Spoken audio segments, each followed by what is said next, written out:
marcou-nos com o Espírito Santo, Ele nos ungiu e paira sobre nós. Nós fomos marcados pelo Espírito Santo, que nos envia evangelizar. A temática geral destes encontros tem a ver com um sentido muito importante da nossa vida, que é tão necessária, exatamente nesta linha que eu estou a dizer, que é evangelizar. Evangelização. Não é?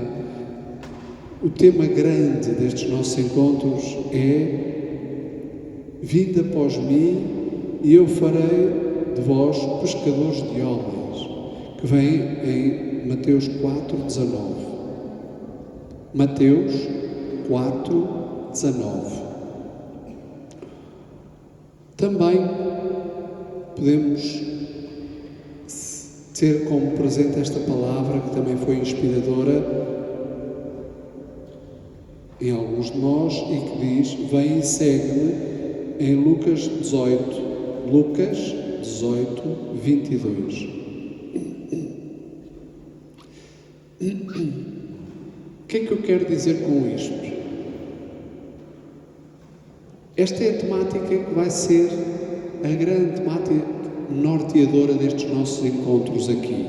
Mas esta temática pode-se falar que é um bocadinho aquilo que tem tanto a ver com o nosso tempo e com as nossas necessidades, que é a importância do cristão. É cristão inteiro quando acolhe e quando transmite, não é? Quando acolhe e quando dá. Não está acabada a nossa missão enquanto não damos o que recebemos. Quem fica com isso só para si próprio é pouco. Verdade? Faço-me entender. Evangelizar. E eu hoje gostaria aqui de vos falar sobre a primeira dimensão deste nosso encontro, sobre a questão do chamamento e de algumas grandes interpelações dos tempos que nós estamos a viver. Alguns critérios fundamentais. A primeira coisa é sentirmos a alegria para evangelizarmos. Houve alguém que nos chamou para evangelizadores. Somos chamados. O Senhor chama-nos. Gostaria muito que saboreássemos agora este bocadinho aqui tão importante. Nenhum de nós está aqui por acaso. Se calhar alguns não deram conta, mas houve múltiplas razões para que Deus vos tivesse hoje chamado aqui. E não só hoje e aqui. O Senhor vos tivesse chamado, eu gosto tanto de dizer esta expressão, à doce intimidade com Ele. Alguns, Deus chamou-os por um dom chamado música. Outros, Deus chamou-os por pessoas. Algumas pessoas meteram na internet que hoje havia aqui um encontro e vieram. E se calhar até podem achar que isto é só uma questão da pessoa A, B ou C que pôs aquilo na internet. Não. Alguns de nós fomos chamados. Sabem que alguns de nós fomos chamados até pelas nossas dores, sejam elas físicas, psicológicas ou morais. Até isso nos pode ter servido de chamamento. Porque Deus está sempre. Deus nunca suspende a sua existência. Ele está sempre. E às vezes Ele vai tentando romper. Romper como? Romper com a sua graça, com o seu Espírito, os muros e barreiras que nós construímos à nossa volta. Até conseguir entrar. Como é que Ele entrou? Não é? Tantas e tantas formas. Mas é importante perceber que a iniciativa é dele. E quando alguém nos chama para esta doce intimidade, é sinal que nos quer bem. que nos quer muito. Escolheu-nos. Uau! E às vezes alguns de nós até nem se têm em boa conta. O que pode até nem ser mentira. Podemos não ser boa res. Mas Deus escolhe-nos. Uau! Não é? Fantástico! Escolhe-nos. Depois faz uma coisa fantástica.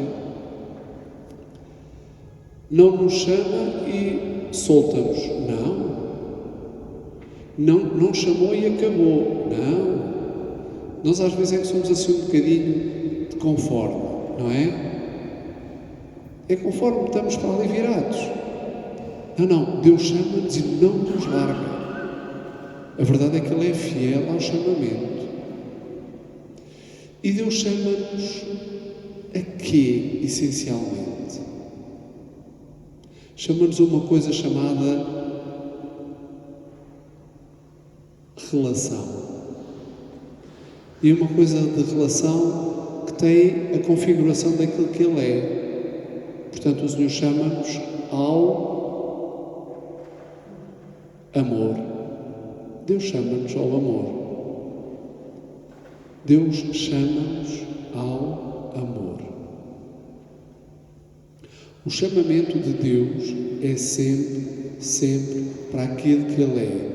E Deus é amor. Há pouco estávamos a rezar o Salmo e eu estava a pensar, este Senhor, que é o nosso refúgio, que é a nossa fortaleza, que é aquele que põe fim às guerras, é aquele que nos cura, que nos salva, Ele pode ser sempre, e eu gostava muito que tivessem sempre esta chave de leitura, apesar de muitas vezes nós maltratarmos tanto o amor e a palavra amor, que hoje é tão difícil às vezes dizer que Deus é amor e percebermos o que é que tem o alcance desta expressão. Não é o refúgio maior que nós temos na nossa vida o amor? Não é a nossa fortaleza o amor? Não é o que pode pôr fim às guerras, às armas? Não é o amor? Só o amor. O que é o Senhor da nossa vida? O amor. Porque Ele é amor. Deus é amor. Quando voltarem a ler este salmo, ponham lá a chavezinha a dizer amor e vão ver se não é o amor. O Senhor não nos chama senão para o amor. Porque é aquilo que Ele é. É a verdade. A verdade é o amor. Agora reparem como isto é tão importante. Ele chama-nos para o amor, mas alguns de nós seguem-no pela sorte. Pela sorte. Não é? Porque nós seguimos o Senhor para ter sorte. Quando a sorte, às vezes, é o nosso maior inimigo. Sabem porquê? Porque as pessoas, quando têm muita sorte, não querem saber nada do amor. É verdade. Quantas pessoas tiveram a sorte, calhou-lhes euro ou milhões, e depois a seguir o que é que aconteceu? Zangaram-se com a família toda e com toda a gente. Dá jeito. Mas não é o essencial. Não é isso que nos liberta. Não é isso que nos promove. Não é isso que nos une. Não é isso que nos salva. O que nos salva é este amor a que somos chamados. O que nos salva é o amor. E agora o amor para nós tem um rosto muito claro, que se chama Jesus. Verdade? O rosto tem muitas formas de se dar a conhecer. Mas este Jesus é o rosto do amor de Deus. Ele disse mesmo, não é? Ele é o amor de Deus feito carne. Para quê? Para tornar o amor um bocadinho mais fácil. Porque agora nós podemos saber como é que o amor se vive na nossa natureza humana. Porque ele é o amor na nossa natureza humana. Como é que se vive o amor na nossa natureza humana? Jesus. É olharmos para Jesus, ao conhecermos Jesus, uau! É importante, muito importante isto. Somos chamados para permanecer com Ele, para o seguir, estar com Ele. Qual é a importância de eu estar com Deus? Qual é a importância de eu aprender? É para ter mais sorte? Não, é para aprender a amar. Para saber amar. Porque saber amar é aquilo que me salva. É aquilo que salva o mundo. É o amor. Foi pelo amor que Deus nos salvou, não foi por outra coisa. Chamados ao amor. E depois fazermos uma coisa que é óbvia, que é o quê? Nos tornarmos pescadores de homens. Pescadores de homens para quê? Para o amor. Chamamos os outros para quê? Para o amor. É verdade. Há alguns critérios muito importantes para nós oferirmos este chamamento. A Igreja. Isto, senhoras e senhores, não é uma coisa para se viver isolada. O amor não é uma pessoa sozinha. O amor é relação. Sozinho, ninguém se salva, diz a nossa fé. Nós salvamos-nos salvando os outros, portanto tem que ser sempre em comunidade. Um dos critérios mais importantes que eu gostaria de vos lembrar, e aqui entra o pneuma e entra todos os grupos dos quais fazemos parte, tão importante. Proibido viver sozinho esta dimensão da fé. Não é critério. Quando me aparece alguém que é tudo muito importante para a pessoa, mas a pessoa vive tudo sozinho, não tem uma conexão com a comunidade, com a Igreja, sabe o que é que Jesus diz, não é? Eu sou a videira e vós sois os ramos. Todo o ramo que se corta da videira, se não estou unido à videira, senhoras e senhores, este é um critério importantíssimo. Vivam ligados a um grupo, vivam ligados à comunidade, porque nós não nos alimentamos sozinhos, nós alimentamos em comunidade. É muito importante o alimentarmos, inclusivamente, se o chamamento é real, ele tem um critério que é fundamental. Sabe o que é? É ser confirmado pela comunidade. Estes senhores estão aqui, estão todos confirmados pela comunidade, pelo grupo. É importante. Este é um critério essencial. Eu estou ligado à árvore? Estou. Então, muito bem. Tenho esta confirmação. Se não sou eu que me autonomiei, sou eu que me cheguei à frente e disse, eu é que sou isto, eu sou aquilo, eu sou... Não! A comunidade é importantíssima. A comunidade confirma. Posso partilhar uma coisa pessoal? Eu não sou padre porque quero. É a Igreja que me confirma. Não sei se me faço entender. Eu não sou padre por minha recriação, por minha iniciativa. Um dia alguém na Igreja me disse, tens critérios de que o Senhor te chama. Pus-me a caminho. E depois eu não tive outro critério mais forte do que o próprio critério da Igreja a dizer-me, sim, o Senhor conta contigo. É assim. Se por parte do chamamento, esta parte é muito importante para eu confirmar o chamamento, que é eu estar ligado a uma comunidade, outro critério que nós temos da nossa parte em relação a esse chamamento chama-se obediência. Muitos de nós detestamos a obediência, mas a obediência é estruturante na nossa vida. É um dos critérios da nossa identidade. Não sei se alguma vez pensaram nisto, mas das coisas que constituem a vida humana na sua estrutura base, a obediência é uma das mais importantes.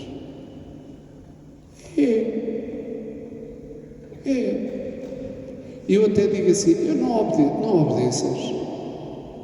Tu não dás conta. Mas, pai, 95% das coisas que tu fazes na tua vida é por obediência. O que nos preocupa, sabem o que é? É que nós não podemos viver sem obedecer. Mas sabem o que preocupa? É nós não obedecermos àquilo que é a verdade. Alguns só obedecem única e simplesmente, por exemplo, ao seu estômago. Já viram? É verdade. O que é que manda na vossa vida? Alguns de nós é o estômago. Outros, o que é que manda na nossa vida? A nossa ambição. Somos só cifrões. Somos só euros. O que é que manda em nós? Isso. E depois temos muitas outras coisas que mandam em nós. Não é? A vontade de poder é horrível.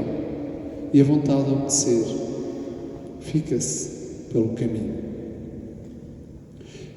Obedecer é fundamental da vida humana. Nós não nascemos autónomos, não crescemos sozinhos e não vivemos esta vida desemparelhados. Se nós fôssemos autossuficientes, que é um dos maiores pecados que nós temos, se nós fôssemos assim tão autossuficientes, já tínhamos acabado enquanto humanidade. Agora eu tenho que perceber que eu devo, e é verdade. Quem diz às vezes assim, eu sou ateu, eu digo assim, olha, tenho imensa pena, mas olha, o ateísmo é uma improbabilidade. O ateísmo não é possível de existir, porque tu não és tão autónomo que não tenhas que ser obediente a alguém. Podes ser o Deus de ti próprio. Pode o teu Deus ser o Benfica, o Sporting ou o Porto. Já não falo da política porque isso está muito desacreditado. Mas o teu Deus pode ser o que tu quiseres. Agora, na verdade é que tu não és tão senhor da tua vida que não tenhas que seguir algo ou um senhor. Agora, qual é o senhor que tu segues? Eu ando à procura de seguir o mais ajustadamente o meu Senhor, que se chama Jesus, amor. E por esse, vale a pena eu seguir e vale a pena eu ser obediente. Não é? Até eu tive depois muitas pessoas que nos inspiraram na fé, e essas pessoas que nos inspiraram na fé, uma das coisas mais fantásticas que eles me transmitiram foi esse ser de Jesus, se for preciso, ao mesmo jeito de Jesus, que é até à morte, até ao testemunho mártir, até ao testemunho maior, o martírio, verdade? Até ao testemunho maior, o martírio de holocausto, que é dar a sua vida toda de uma vez só. Uau! Mas estes critérios são fundamentais. Bom, quando eu digo que nós temos que fazer parte da igreja, não quer dizer que esta igreja tenha que ser perfeita para eu aderir a ela. Até porque se esta igreja tiver que ser perfeita para eu aderir a ela, e depois tem um problema logo a seguir, sabem qual é? É que eu não caibo nela porque eu não sou perfeito. Isto é uma coisa muito interessante, não é? Nós todos queremos uma igreja perfeita, mas se a igreja fosse tão perfeita, tão perfeita, tão perfeita, a primeira pessoa a não caber nela era eu. Quer dizer, já viram como é contraditório isto? Não é? Eu quero uma igreja, uma comunidade perfeita para eu aderir a ela, mas se aquilo acontecesse exatamente como eu desejo, eu era o primeiro a ficar excluído dela. Verdade? Esta parte é muito importante. Depois existem aqui alguns critérios mais que eu gostaria hoje de partilhar convosco. somos chamados a uma relação e a relação alimenta-se. A relação alimenta-se. Eu queria dizer que hoje nós distraímos muito facilmente em relação a isto. Nós achamos que eu digo sim e depois está tudo feito. Não é verdade. Uma das coisas que salva a nossa vida chama-se permanecer, perseverar. Permanecei no amor, perseverai na vossa fé e salvareis as vossas almas. As nossas vidas salvam-se pela perseverança e pela permanência. Em quê? No amor. Mas para isto temos que o alimentar. Temos que alimentar. O amor não se alimenta, alimenta-se. Um dos episódios mais evidentes que eu já tenho partilhado convosco é da perda e o encontro do menino Jesus no templo. A Sagrada Família perdeu o amor. A Sagrada Família perdeu o amor. E às vezes nós nem pensamos nisto. Perdeu o amor. Vão a Jerusalém, não é?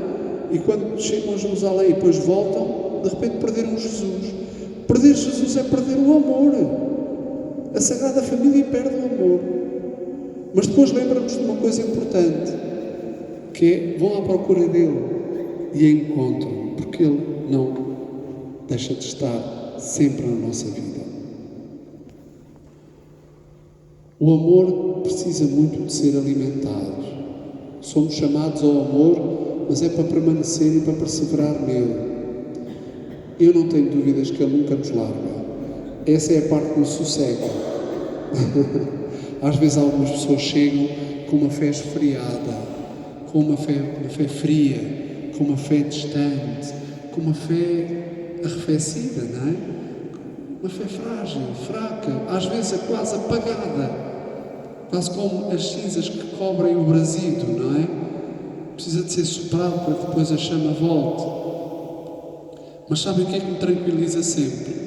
É saber que Deus não ama, Ele é amor, portanto Ele é sempre fiel.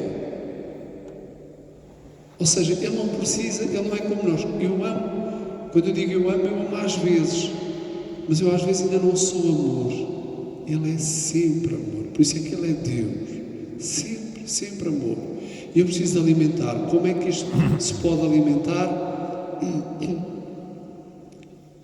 A oração, o estudo da palavra, muito importante.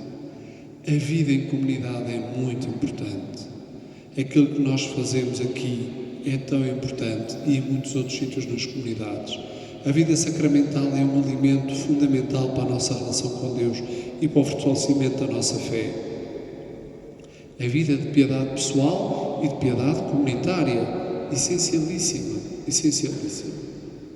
A fé alimenta-se também na dádiva dela própria, ou seja, no testemunho. A fé cresce com o testemunho. Um dia o Senhor disse, aqueles que têm, até o que têm, será aumentado. Aliás, aquele que tem, será dado mais. E ao que não tem, até o pouco dele será tirado. O que é que isto quer dizer? Não é? Que a dádiva da nossa fé faz crescer cada vez mais. Se eu não tenho, enfim, às vezes é tão pouquinho aquilo que nós temos, porque também não ousamos partilhar e dar testemunho da nossa fé, que não a fazemos crescer. A fé precisa de ser testemunhada e partilhada por palavras, por ações, por tudo aquilo que nós sabemos que é o nosso dia-a-dia, pelo amor que damos e que repartimos. Queria só terminar com uma pequena inquietação minha, que não há minha, mas que há de ser nossa. Nós temos um chamamento hoje importante, que é também um chamamento a acolher e a ser um espaço de comunidade para os nossos irmãos que vêm de fora. Se eu tivesse que pegar numa das principais inquietações que eu tenho neste momento, enquanto pastor, é pensar que nós temos muita gente que vem de África, que vem das Américas, que vem de muitos outros destinos, e já não falo dos nossos irmãos muçulmanos, falo dos nossos irmãos cristãos que vêm e não estão a encontrar em muitas das nossas comunidades, em muita da nossa igreja, um espaço de acolhimento, de recepção e de confirmação neste caminho. Esta é uma questão que cada vez mais me inquieta. Não sei se me faço entender. Temos muitos irmãos, e estão aqui, graças a Deus, já alguns, não é? Que começam a encontrar. E o renovamento, e eu hoje queria falar de um modo especial para o renovamento, porque o renovamento tem no seu espírito algo de grande importância para dar. Não é no conteúdo, porque o conteúdo, graças a Deus, está adquirido. É também na forma de chegarmos aos nossos irmãos. Porque os nossos irmãos que vêm têm uma fé muito vivida, com intensidade. E nas nossas comunidades essa intensidade falta. E então eles chegam lá e não se identificam. Verdade? Este é um dos principais desafios. Acolhê-los, integrá-los, deixar que as nossas comunidades proporcionem espaço de encontro para eles e depois também termos a disponibilidade não só de os acolher, mas também de deixarmos que eles nos toquem a nós próprios, porque eles trazem, volto a dizer, uma fé às vezes muito fresca, muito jovem. Não importa a idade das pessoas, é uma fé fresca e jovem porque é uma fé muito vivenciada, ao jeito do próprio renovamento carismático. Esta é a grande riqueza do renovamento. É uma fé onde quase, eu diria, que entra toda a nossa pessoa. A cabeça, o corpo, tudo o que nos constitui, entra muito no espírito do renovamento. E nós temos aqui um espaço privilegiado ainda para acolher mais irmãos e mais irmãs destes que vêm à nossa terra. E depois, dificilmente vão manter a sua fé. Sabem porquê? Porque lhes falta aqui uma linguagem na qual eles se integrem. E o renovamento tem. Ok? Não tenhamos medo. Inclusive lhes dar espaço. Lhes dar protagonismo. De os interpelar, mas também nos deixarmos interpelar por eles. Vamos precisar aqui de uma coisa que é um esforço muito grande, que é ouvi-los. Quando, há uns 20 anos, eu fui pela primeira vez ao Canadá, e os senhores sabem que alguns destes países têm sempre uma decalagem mais à frente do que aquilo que nós estamos aqui a viver, eu fiquei surpreendido. Eu fui a uma igreja para celebrar e aquela igreja já tinha sido dos irlandeses, foram os primeiros que chegaram ao Canadá e construíram a igreja. Dos irlandeses, a igreja tinha passado para os italianos. Dos italianos, a igreja tinha passado para os portugueses. Dos portugueses, a igreja ia passar para os brasileiros. E dos nossos irmãos brasileiros, a igreja ia passar para os nossos irmãos filipinos. Curioso. O que é que há aqui de preocupante? Nada. Nada. Sabe o que é que me preocupa? É que um dia a igreja deixe de ser dos portugueses e passe a ser um restaurante, um bloco de apartamentos, uma outra coisa qualquer, sem jeito nenhum. Isso é que me preocupa. O que fizemos nós da fé que recebemos? Fomos capazes de passar ou não? Claro, faz parte. Fará parte. E este é um dos desafios que nós temos. Até por uma razão. É porque nós não nos reproduzimos.